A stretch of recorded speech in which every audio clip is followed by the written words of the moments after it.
Est-ce que c'est la fin du bull run? Je vois beaucoup de personnes paniquer sur les réseaux sociaux parce que vos crypto-monnaies n'explosent pas. Mais les amis, pas de panique. Tout se passe très très bien. Les news sont entièrement bullish. Tout va très bien en fait. On a un Bitcoin à 104 000 $ et pourtant on a un pessimisme ambiant sur les réseaux sociaux. Alors que on n'aurait jamais imaginé un Bitcoin à plus de 100 000 $ et avoir un pessimisme il y a quelques années. Donc tout se passe très bien. Solana, pareil, ça explose les attentes. On est à 260 $ pour Solana. On a aussi XRP qui est à 3,18 $ et là, pareil, on est sur les plus hauts historiques. Il suffit juste de regarder un petit peu. Par exemple, on regarde sur XRP en 2021, on n'est pas du tout monté aussi haut. Regardez, là, on est remonté sur les niveaux de 2017. Et c'est la même chose pour Solana. On est quasiment sur les plus hauts historiques. On est par contre là sur les niveaux de 2021. Si on regarde juste ici, alors oui, on était peut-être monté. Alors, je sais pas, il faudrait regarder en fait parce qu'il y a la capitalisation de la crypto-monnaie et il y a le prix de la crypto-monnaie et c'est différent parce qu'il y a des tokens qui ont été émis sur le marché. Donc voilà, mais globalement, on est quand même sur des niveaux très très intéressants. Après, attention, ça ne veut pas dire qu'il faut rentrer sur ces crypto-monnaies qui ont extrêmement bien performé. Vous voyez, Solana sur la semaine, c'est plus 30%, XRP, c'est plus 10%, alors qu'il y a certaines crypto-monnaies qui ont sous-performé. Dogecoin, moins 2%, BNB, moins 1%, Cardano, moins 5%. Chainlink plus 19%, ça aussi c'est une des crypto-monnaies qui a bien performé. On va voir pourquoi aussi parce que vous allez voir, il y a des choses intéressantes à analyser. Ensuite, le crypto fear and greed qui remonte quand même parce qu'on avait quand même une certaine phase de peur, voire enfin de neutralité, voire de peur il y a quelques jours, quelques semaines. Là, quand on repasse au-delà des 5 000 $, ça va. Mais si vous avez l'impression que le bull run est terminé, ça n'est pas le cas. C'est pas parce que vos crypto-monnaies n'explosent pas qu'il faut regarder l'ensemble du marché.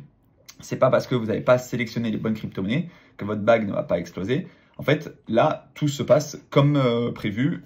Il faut regarder un petit peu comment se sont passés les précédents cycles. Et pour l'instant, dans la temporalité, tout est très très bien. Et encore une fois, pour l'instant, effectivement, on n'a pas d'altcoin season. Donc, si vous n'avez pas trop de Bitcoin dans votre portefeuille, effectivement, c'est difficile pour votre portefeuille. Mais en attendant, si vous avez une grande partie de Bitcoin, et moi, c'est ce que je préconise quand même, c'est la crypto-monnaie la plus sûre, c'est la plus solide. Alors, c'est sûr que c'est pas celle avec laquelle on fera les plus gros multiples. Ça, c'est clair et net parce que la capitalisation est déjà beaucoup trop importante.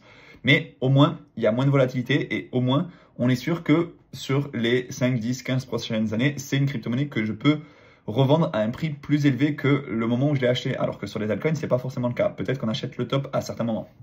Donc ça, c'est toujours difficile. On va regarder l'indice de l'altcoin season, c'est toujours intéressant à regarder. Là, on voit qu'on est plutôt du côté de la Bitcoin season. Et effectivement, cet indice d'altcoin season, nous, on attend vraiment qu'il passe de l'autre côté. Et pour ça, il faut donc que la dominance du Bitcoin, elle chute. Et on est toujours à 57%. Vous voyez que depuis des semaines, on ne bouge quasiment pas. Et c'est vraiment quand on passera sous les 55, voire 50%, que là, on aura en fait une explosion du marché des altcoins. En fait, si Bitcoin monte et que les altcoins montent, ce sera très bien. Mais si Bitcoin stagne et que ça profite aux altcoins, là, ce sera très bien. Par contre, si on voit tout le marché stagner, généralement, ça peut être un moment où le marché peut se retourner. Donc, c'est très intéressant de suivre la Bitcoin dominance. On a d'autres sites qui nous permettent aussi de regarder un petit peu cette Bitcoin dominance. Là, par exemple, ici sur Blockchain Center, on peut voir donc en monthly ou alors sur l'année, on est du côté du Bitcoin. Sur l'année, on est du côté du Bitcoin. Et là, je pense que c'est du coup plutôt en daily. Est-ce qu'il y a le top 50 qui surperforme Bitcoin sur les 90 derniers jours? Pour l'instant, c'est pas fameux. On se ment pas, c'est 57, on est vraiment dans la neutralité. Donc vraiment, nous, ce qu'on veut voir, c'est cette courbe-là qui remonte du côté de l'altcoin season. Et pour ça, il faut qu'il y ait une explosion de Ethereum. Je pense que vraiment, on ne pourra pas avoir d'altcoin season si l'Ether ne se réveille pas. Et pour l'instant, l'Ether, si on regarde sur l'année, c'est vraiment pas dingo. C'est plus 38%, alors qu'on a certaines crypto-monnaies qui ont pris plus certaines centaines de pourcents. Donc franchement, c'est pas non plus catastrophique, mais on attend vraiment un réveil de l'Ethereum cette année pour pouvoir lancer l'altcoin season. Et pour ça, il y a quelque chose qui est intéressant à suivre, c'est les inflows sur les ETF. Je vous rappelle qu'il y a des ETF sur le Bitcoin et des ETF sur l'Ethereum, des ETF émis par BlackRock, Fidelity, ARK Invest, Invesco, etc., Vanek, Grayscale, et on en a sur l'Ether. Et là, si on regarde quand même, c'est des niveaux assez faibles, mais c'est quand même des inflows. Là, par exemple, on a 74 millions qui sont entrés, 23 millions, 166 millions, 59 millions. Après, évidemment, ça n'a rien à voir avec ce qu'il y a sur le Bitcoin. Là, par exemple, hier sur le Bitcoin, on a eu 802 millions. Le 17 janvier, on a eu 1 milliard qui est rentré sur le Bitcoin. Donc là, vraiment, c'est quand même quelque chose de conséquent. Après, je pense vraiment qu'on aura un switch très important à partir du moment où Donald Trump parlera d'une réserve de crypto-monnaies ou tout simplement de loi favorable aux crypto-monnaies. Parce qu'effectivement, il y a eu son investiture le 20 janvier, donc il y a 2 jours, et il n'a pas prononcé un seul mot en faveur du marché des crypto-monnaies. Et ce qui est normal, il y a d'autres sujets bien plus préoccupants dans le monde. Mais en attendant, il y a une grande partie du marché qui attendait de voir des news dès le premier jour. Ça n'est pas le cas. Après, attention, on a quand même des régulateurs qui sont beaucoup plus pro-crypto. Et donc, je pense que ce cycle-là se passera bien. Du moins, l'année 2025 devrait plutôt bien se passer. Autre chose, on a Donald Trump donc, qui a sorti son meme coin il y a quelques jours. Encore une fois, très volatile, très risqué d'investir dessus. On est monté à des plus hauts de 70 $. Ouais, voilà, juste ici, on était à 74 $, quelques heures en fait après la sortie. Et là, on a fortement corrigé. Alors là, cette grosse correction, c'est au moment où Melania Trump a sorti son meme coin. On va regarder, en fait, ils se sont dilués entre eux. C'est n'importe quoi ce qui se passe sur le marché, mais ça fait rentrer beaucoup de particuliers. Et moi, je le vois même sur les métriques de mes réseaux sociaux. Là, il y a quand même de plus en plus de particuliers qui commencent à rentrer. Donc, on est loin d'une complète euphorie, on est loin d'un hyper climax run, je pense. Mais en attendant, il y a quand même de nouveaux particuliers qui rentrent sur le marché. Et d'ailleurs, on va le voir juste ici sur Twitter, ça a été les applications de crypto ont été dans le top des applications les plus téléchargées. D'ailleurs, si on va sur l'App Store, dans les applications de finance, c'est des applications de crypto. Et là, par exemple, Moonshot, je ne connais pas, mais c'est une application qui permettait d'acheter directement le même coin de Donald Trump. Et ça a été donc dans le top 10 sur l'Apple Store. Et ça, c'est très intéressant à regarder. Il y a un compte aussi qui vous permet de voir Coinbase, en fait, combien est classé Coinbase sur le classement des plus gros téléchargements au niveau des États-Unis sur l'Apple Store. Et ça, je pense que c'est un des indicateurs de marché qui montre que parfois on peut avoir une complète euphorie et peut-être c'est le moment de prendre des profits. Ensuite, on a le Michael Saylor, donc celui qui est ultra pro Bitcoin. Alors lui, c'est clairement un Bitcoin maximaliste, déjà qui continue de racheter les Bitcoins. Là, vous voyez qu'il a encore acheté 11 000 Bitcoins supplémentaires pour 1 milliard de dollars. Donc, je vous invite à aller voir la vidéo d'Asher. Soit Michael Saylor, ce sera de la folie pour le cycle et en fait, ça va le propulser à la hausse. Soit ça va être un cercle vicieux et ça peut le propulser à la baisse, mais ça peut le propulser vraiment très très bas parce que ça peut enchaîner des ventes forcées de la part de l'entreprise. D'autant plus que je crois que Michael Saylor ne détient plus la majorité des votes à l'administration de MicroStrategy. Donc, ça peut être compliqué. Pour l'instant, c'est ultra bullish et on est content qu'il commence à accumuler. Mais au moment où MicroStrategy devra commencer à vendre, là, clairement, ça va sentir très mauvais. Et donc, il a rencontré Sarah Knafo. Alors, attention, on n'est absolument pas ici pour parler de politique et d'idées politiques. Je vous parle parfois de Donald Trump, je vous parle d'Elon Musk. Là, on va parler de Sarah Knafo, qui, je crois, est une députée RN. Mais je ne veux absolument pas parler de politique. Je veux juste vous exposer des faits. Et après, vous en faites ce que vous voulez, vous en pensez ce que vous voulez. Mais en tout cas, c'est intéressant de voir Michael Saylor qui rencontre des personnes du Parlement européen, si je ne dis pas de bêtises. Ouais, ou alors elle est parlementaire française. Bref, peu importe. En attendant, si on a une politique française qui commence à s'intéresser à la crypto, je pense que ça peut être intéressant et ça peut donner des idées à d'autres, bien que souvent c'est de la récupération politique. Mais si on pourrait avoir des choses intéressantes qui se passent en France, évidemment, on est preneur. Ensuite, Ether contre Bitcoin qui est en train d'exploser les plus bas. C'est en train d'aller chercher du pétrole. Alors là, c'est clairement la catastrophe. On a vraiment une surperformance de Bitcoin. Là, vous voyez, c'est donc l'Ethereum contre le Bitcoin. Et l'Ether est en train de sous-performer. C'est-à-dire qu'il valait mieux être investi sur Bitcoin pendant toute cette durée-là. Depuis le mois de juin, allez, on va dire depuis le mois d'août 2022, on sait que Bitcoin a beaucoup plus performé que l'Ether. Et maintenant, on attend vraiment de voir un retournement de cette tendance, comme je l'ai dit, pour voir un retournement de la Bitcoin dominance et pour voir un Ether qui explose et pour voir des altcoins qui suivent l'Ethereum. Ensuite, Picsou qui nous partage que le token de Trump a une durée de vie prédéterminée par la durée de son mandat et ensuite l'émission constante de jetons pendant 3 ans. Parce qu'effectivement, il y a des unlocks qui vont être débloqués tous les 3 mois, je crois, pendant 3 ans. Parce que, je rappelle, dans le token de Donald Trump, on a une énorme partie de la capitalisation qui est réservée à la team. Je crois que c'est 80%, si je ne dis pas de bêtises. Et ça, c'est assez catastrophique. Ouais, voilà, on a 10% pour la liquidité, 10% pour la public distribution. Et tout le reste est détenu donc par la team. Et donc, ça, c'est assez catastrophique. Et autre chose, c'est le cycle crypto, évidemment, quand ce sera le bear market. Là, clairement, on peut être sûr que le token ira chercher du pétrole, je pense, très très fort. Autre chose, on peut peut-être trouver le token de Melania. Alors, il faut faire très attention. Ici, par exemple, Elon Musk n'a pas lancé de crypto-monnaie. Donc ça, c'est un fake Doge Elon Mars qui s'appelle Elon. Tout ça, ce ne sont pas des crypto-monnaies qui sont réellement reliées à la personne en question. Donc, il faut faire très attention. MrBeast, pareil, il n'a pas lancé de token. Pourtant, je suis sûr que si on cherche ici MrBeast, on peut trouver, voilà, MrBeast, le Beast, mais ce n'est pas du tout officiel en fait. Contrairement à Trump, où là, c'est vraiment lui qui a lancé une crypto-monnaie. Et si on cherche Melania, alors, hop, officiel Melania même, c'est classé quand même 116 en termes de capitalisation, c'est délirant. On a une FDV à 3 milliards. Et ouais, donc, hop, on regarde, pareil, ça a pas mal monté sur les premières heures. Et là, par contre, c'est clairement cassé la gueule, on va dire ce qui est. Et si on regarde sur le site, là, pareil, on va avoir, oui, parce qu'elle a fait planter la blockchain Solana. On va avoir une distribution qui est catastrophique. Ou alors ça a changé. Alors peut-être que ça a changé. Ça, c'est très étonnant parce qu'il me semble qu'il y avait 90%, si on va sur Bubble Maps, normalement, on voit que justement, ça, c'est pas réellement ce qui se passe. Oui, voilà, c'est ça en fait. Justement, ça a été fortement critiqué parce qu'on dit qu'on a une publique distribution de 15%, de la liquidité et la communauté, mais ça, c'est pour les vestings et la trésorerie. Mais si on va sur Bubble Maps, on voit que c'est pas forcément un token qui est bien réparti. On peut aller tout simplement le faire ensemble. Bubblemaps.io. Et si on regarde juste ici, donc je vais vous montrer en fait tout simplement comment je peux faire mes recherches. Hop, on tape le nom de l'adresse. Donc c'est Melania, le nom de l'adresse, pardon, je l'ai trouvé sur CoinMarketCap. Donc juste ici, le nom du contrat, du smart contract. Hop, on voit juste ici. Et il me semble que ouais, 20% ici, 30% ici. Pardon, 27% ici. Et le reste, ce sont les investisseurs particuliers. Mais on voit quand même que la décentralisation, ici, ça n'est pas du tout le maître mot du projet, alors que quand on parle de crypto-monnaie, normalement, c'est ce dont on parle. Voilà, je vous ai simplement montré comment on fait une recherche sur Bubble Maps pour savoir un petit peu la répartition d'une crypto-monnaie. Donc, on va évoluer sur Twitter.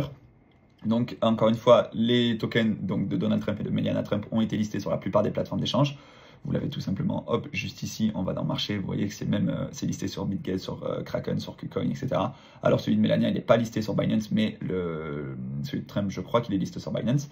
Bref, on va passer avec ça parce que ça reste des mêmes coins et ça reste des cryptos avec aucune utilité. Après, si ça peut permettre d'unborder les normies, c'est-à-dire d'avoir de plus en plus de particuliers qui rentrent sur le marché, pourquoi pas. Ensuite, en 24 heures, la capitalisation boursière des agents IA a diminué de 1 milliard. Et évidemment, ce volume, il est passé sur les mêmes coins qui ont été lancés. Et du coup, c'est un petit peu décevant en fait de voir qu'on a des capitalisations qui sont fortement réduites parce qu'on a une dilution à cause de même coin. Alors oui, d'un côté, c'est bien, mais de l'autre côté, c'est dommage parce que ça ne profite pas aux projets qui délivrent vraiment de la valeur. Bien que, attention, je ne suis pas en train de dire que tous les agents IA soient intéressants. Pour l'instant, on a énormément de bullshit, mais en attendant, c'est une narrative pour moi qui sera intéressante à suivre. Et on s'en fout si vous avez raté le token de Trump, les liquidités vont se déverser vers les altcoins. Au bout d'un moment, c'est clair que les liquidités, elles vont aller sur des projets qui sont intéressants. Toutes les personnes qui s'intéressent au marché crypto comprennent que les altcoins, que les mêmes coins, quand même, c'est assez risqué. Et donc, si vos positions sont en place, ça va bien se passer. Et ça, c'est exactement donc le bruit dont on parle. Évidemment, Iril, il nous en parle très souvent dans ses vidéos. Le bruit, en fait, il ne faut pas se laisser avoir par toutes ces rumeurs, essayer de choper l'objet brillant, etc., d'aller de crypto en crypto. Non, si vous avez des convictions profondes, par exemple, sur l'écosystème Solana, sur les agents IA, sur l'intelligence artificielle au sens large, etc., n'allez pas chercher tout et n'importe quoi. N'allez pas avoir des centaines de crypto-monnaies dans votre portefeuille. C'est le meilleur moyen de rater son bull run. Est-ce qu'on ne serait pas sur le week-end le plus fou de notre histoire? Nous a demandé l'esprit cryptique. Et si, effectivement, je pense que c'est clairement quelque chose que l'on n'attendait pas. Et donc, Sizi, qui dit souvent des choses très pertinentes, très intéressantes, nous a dit que le FOMO faisait que de commencer. Donc, il faut faire très attention à ne pas FOMO. On voyait ceci comme celui de la maturité de l'institutionnalisation. Et là, on a le droit aussi que le plus débile de l'histoire. Effectivement, là, ce qui se passe, c'est il y a quelques semaines, si on nous avait dit que le nouveau président de la première puissance économique mondiale allait lancer un même coin, clairement, on n'y aurait pas cru. Donc, Bubble Maps, c'est ce que je viens de vous montrer. Hop, là, c'est ce que je viens de vous montrer. MrBeast, c'est donc pas de crypto, tout simplement. Il dément les rumeurs d'un token officiel. Je pourrais probablement lancer un même coin et gagner des centaines de millions de dollars. Je ne sais pas. Je me sentirais pas à l'aise. Je passe mon tour. Donc, lui, il ne lancera pas de crypto. Donc, très attention. Si vous voyez des cryptos MrBeast, ce sont pour l'instant des arnaques. Melania Trump, donc, a lancé son son même coin, et ça a pris 2 jours parce que beaucoup l'ont déjà dit. Il y a une chose dont on peut être certain, c'est que Trump ne s'arrêtera pas là, d'autres même coins suivront, et effectivement ça a pris 2 jours avec celui de Melania, et donc ils sont en train de se diluer entre eux parce qu'au moment du listing, boum, grosse chute sur celui de Donald Trump. Donc on va arrêter de parler de ça, je pense qu'on a fait le tour, vous avez compris, mais voilà, il fallait quand même se tenir informé. Allez, dernier tweet par rapport à ça, le site de Melania Trump a été créé hier, donc juste la veille du lancement du meme coin. Donc en fait, quand ils ont vu ce qui se passait avec celui de Trump, ils ont dit ok, on va lancer celui de ma femme. Et en fait, voilà, bref. Ça a provoqué des surcharges d'ailleurs sur la blockchain Solana, chez Phantom, etc. 8 millions de requêtes par minute, donc ça c'est absolument délirant. Mais encore une fois, c'est intéressant pour qu'il y ait de plus en plus de personnes sur le marché. Par contre, autre chose, ça c'est un autre projet de Donald Trump qui a été lancé il y a quelques mois, c'est le World Liberty Financial qui a acquis donc beaucoup d'Ether. Et d'ailleurs, ils ont acquis autre chose, si je dis pas de bêtises, je crois l'avoir retweeté plus haut. Voilà, le projet de la DeFi de la famille Trump achète 47 millions de Bitcoin, 47 millions d'Ether pour célébrer donc l'inauguration du 47e président des États-Unis. Au début, j'avais pas capté, mais ils ont quand même acheté beaucoup de Bitcoin, beaucoup d'Ether et surtout aussi du AAV, du Link, Tron. Mais tout ça, c'est en fait des crypto-monnaies qui sont intéressantes. Donc, je pense que ils sont aussi bullish sur Ether. Et AAV, pareil, finance décentralisée, AAV, on ne peut pas passer à côté. Chainlink, pareil, on ne peut pas passer à côté. Donc, ce n'est pas forcément les projets les plus sexy, mais comme vous le voyez, c'est quand même ces projets-là qui ont profité de l'augmentation récente du marché des cryptos. Oui, ça reste des projets qui sont dans le top 20. Par exemple, Chainlink est ici, donc plus 20%, mais ça reste des projets qui, derrière, ont une réelle utilité. Voilà. L'échange de réserves nationales de Bitcoin en 2025 se maintiennent au-delà des 60% sur Polymarket, malgré le silence de Donald Trump donc, lors de son investiture. Mais évidemment, il y en a beaucoup qui s'attendaient que tout se passe le premier jour, et encore une fois, non, ça ne se passe pas le premier jour, mais ça ne veut pas dire que ça ne va pas arriver. Et encore une fois, la famille Trump, eux, là, ils sont assez bullish, je pense, sur l'écosystème des crypto-monnaies parce qu'ils ont acquis beaucoup de noms de domaine finissant par ENS, donc finissant par ETH. Donc la folie du Memecoin ne fait que commencer. On va voir ce qu'il va falloir suivre. Je vous invite à aller voir tout simplement cette vidéo d'Eric Larchevêque qui nous dit en fait si c'est une bonne ou une mauvaise news en fait pour l'écosystème. Moi personnellement j'ai mon avis et je pense que c'est plutôt une bonne news si ça va pas trop loin, s'il n'y a pas toutes les semaines des nouveaux tokens, des nouveaux memecoins comme ça qui sont créés sans aucune utilité. Et CZ, donc encore lui, le smart guy qui nous dit ce qui est bon pour les memecoins est forcément bon pour le Bitcoin. Et au moment où il nous dit ça, on a explosé un nouvel ATH, donc 107 000 $ sur le Bitcoin. Et encore une fois, tout ça, ça s'engrange en fait dans un momentum où tout est plutôt haussier. Et là, clairement, on ne peut pas le dire autrement, on est clairement en bull run. Ensuite, Jupiter qui grimpe à la 5e position en termes de classement finance sur l'App Store. Et donc entièrement les applications crypto, comme je vous l'ai dit au début de la vidéo, entièrement occupées par l'écosystème crypto. Donc ça, toujours très intéressant. Et d'ailleurs, Jupiter, si je dis pas de bêtises, ils vont faire un airdrop. Ouais, voilà, c'est en fait juste ici sur Cryptost. 600 millions de $ de tokens JUP vont être distribués pour l'airdrop annuel de Jupiter.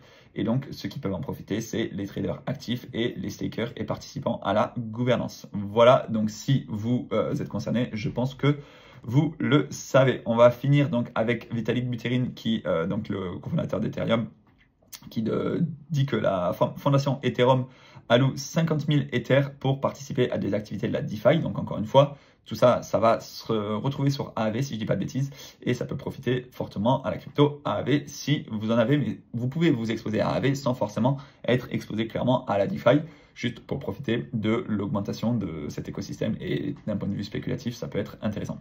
Encore une fois, ceci ne représente aucunement un conseil en investissement. La nouvelle administration de Trump et tous les projets liés aux crypto-monnaies. Donc, on voit quand même que voilà, ils vont être assez proches, que ce soit la SEC avec Paul Atkins, que ce soit la CFTC, que ce soit Dodge, donc avec le département de l'efficience gouvernementale, donc avec Elon Musk qui aime beaucoup le Dodge, avec alors cette personne qui est de près ou de loin liée à Tether, etc. Donc là, globalement, aux États-Unis, on a beaucoup de news qui sont plutôt dans le sens de la crypto. Ensuite, Michael Saylor, donc il a retweeté le fait que le projet de World Liberty Finance, de projet de DeFi, je me mélange avec tous les noms, de Donald Trump, vient d'acheter 47 millions de $ de Bitcoin. Donc encore une fois, là, c'est un crypto convaincu qui essaye de mettre en avant peut-être les personnes qui achètent également du Bitcoin. Et comme a dit CZ, tout le monde attendait que ça que ça arrive le jour 1. Et en fait, les bonnes choses prennent du temps. Et encore une fois, deux dirigeants pro-crypto nommés à la tête de la SEC et de la CFTC, les deux puissants régulateurs financiers, c'est déjà énorme pour le Day One. Et le PDG de Bank of America qui déclare que le secteur bancaire intégrera les crypto-monnaies et les paiements à condition que les régulateurs l'autorisent. Et je pense que les régulateurs finiront par l'autoriser parce que, voilà, comme je l'ai dit juste avant, les régulateurs sont plutôt pro-crypto. Et donc, si on a Bank of America qui commence à intégrer les crypto-monnaies pour les paiements, là, clairement, c'est aussi bullish parce que c'est l'une des plus grosses banques du monde. Et aujourd'hui, donc, Russell Brish, donc, qui était le fondateur de Silk Road, qui a été gracié par Donald Trump. Et donc, ça met fin à plus de 11 ans d'incarcération. Vous en pensez ce que vous voulez. En attendant, c'est lui qui avait construit une plateforme plus ou moins décentralisée et plus ou moins illégale qui permettait d'acheter tout et n'importe quoi grâce aux crypto-monnaies. Là, c'est une personne qui vient de sortir de prison. On va finir avec deux indicateurs on-chain. Non, un seul, parce que celui-là, je vous l'ai montré.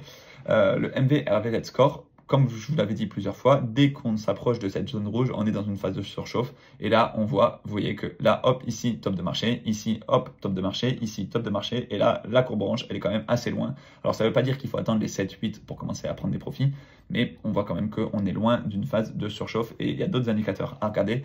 Je pense que on a encore quelques semaines, quelques mois devant nous qui vont être intéressantes pour le marché de la crypto-monnaie. Voilà, vous avez tous les liens qu'il vous faut en description. Vous pouvez me retrouver sur tous les réseaux sociaux. Si vous avez des questions, n'hésitez pas à les poser en commentaire. La vidéo est peut-être un peu longue, je me répète parfois un petit peu, mais en tout cas, il y a beaucoup de choses qui se passent en ce moment. J'ai la tête dans les écrans en ce moment.